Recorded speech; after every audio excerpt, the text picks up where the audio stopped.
which NFL teams are making the playoffs and who's staying home. It's Who's In, Who's Out on 97.3 ESPN FM, South Jersey's football station. All right, John, let's look at who's in the NFL playoffs and kind of break down these games a little with wild card weekend. Who is in? Kansas City and Houston are in. Both teams seem like long shots at some points of the season, but Kansas City really persevered. They won 10 in a row. 1-5. Houston, as you just mentioned, 4 different quarterbacks. But here's something to think about with Houston, John. In the last month, they've only given up 8 points a game. Yeah. Can Houston defend the home turf this week? Who's in there? It's tough. I mean, we always talk about hot teams going into the postseason. Nobody's hotter than the Chiefs, but they have to go on the road. And you mentioned the one thing Houston does is play good defense, and it starts with J.J. Watt. So they're always going to be in the football game, and I think that's one of those. I can't imagine 4 road teams winning on Wild Card Weekend. A home team somewhere is going to win a football game, and I think Houston's got a real good chance to finally stop the Andy Reid trade. Yeah, and you know, that 10 wins in a row, sometimes it turns into the opposite direction where you're just waiting for the shoe to drop and say, when is my time? I'll give Andy Reid unbelievable credit, John. Keep this in mind. They went 1-5, and they lost Jamal Charles. They've done this with Charchandrick West and Spencer and Ware. Justin Houston had been out for a number of weeks, their best defensive player down the stretch.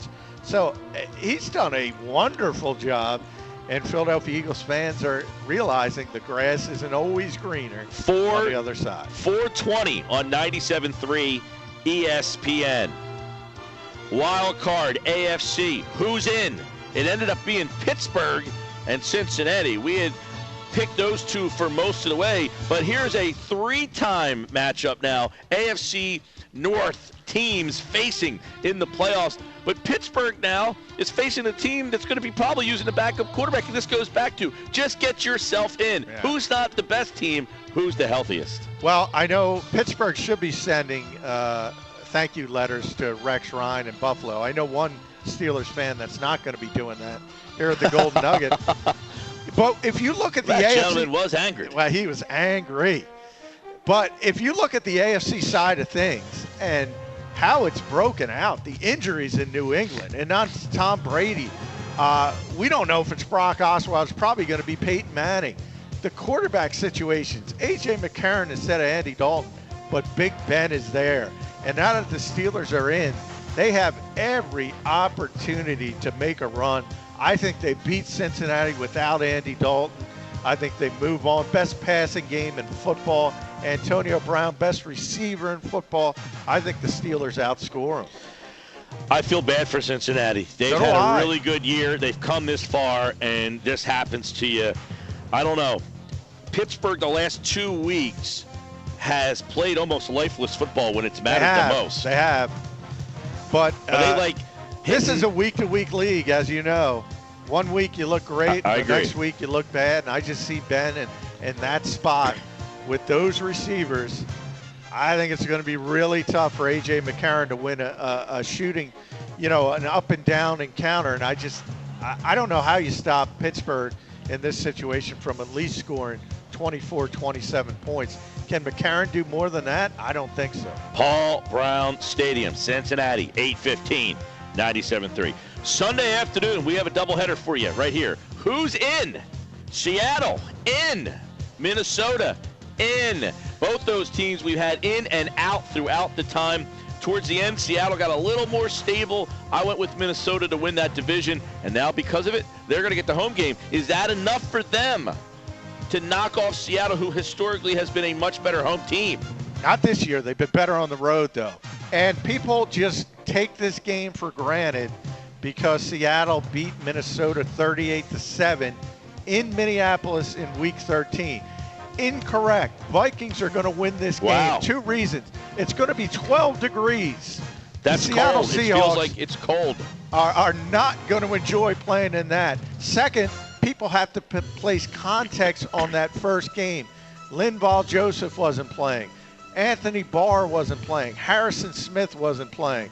They're all back for Minnesota Vikings win that football. I like Minnesota defensively, as you mentioned, a lot of guys. And I like the fact that even with all those guys out, they've been kind of getting through it the last couple of weeks. They've gone 11-5. Keep that in mind, people. And at this time of the year, 12 degrees, Peterson, great rushing attack. I hate going against Seattle in this one. I'll give you all my picks later on. But on a Tuesday afternoon, Minnesota at home seems like a tough team to beat. But are they ready against the two-time defending NFC champions? The one thing you question is a young quarterback in Teddy Bridgewater, and he did not play well Week 17 in Green Bay. Made a lot of uncharacteristic mistakes. Sometimes you have to learn how to perform on a big stage, and you have to lose once to go back. Yep. But I think he's smart enough to handle it. I like Minnesota. Who's in? It's Green Bay and Washington. I think of all the teams, Washington might got the least amount of votes from us this year. But an NFC team, NFC East team, better than 500. They ended up winning 9 games. They took care of business down the stretch. They won road games in the division. They won road games when they needed to. And, hey, they won out to win this division. So give Washington credit. But can they prove they belong against a team that just kind of putting its way? I don't like the way Green Bay is playing. And if you look at Kirk Cousins' splits, home versus road, he is tremendous at FedEx Field. I don't think it changes. I don't think the Packers figure it out. They just don't have weapons on offense. Difference is, with Aaron Rodgers and bad people around him, you end up 10-6. So that tells you how good he is. I just don't think he's good enough to lift up that supporting cast.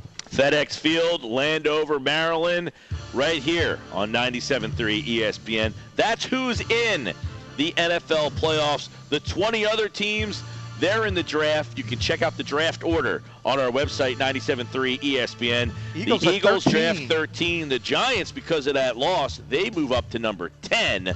The Redskins still waiting, and the Cowboys top 5.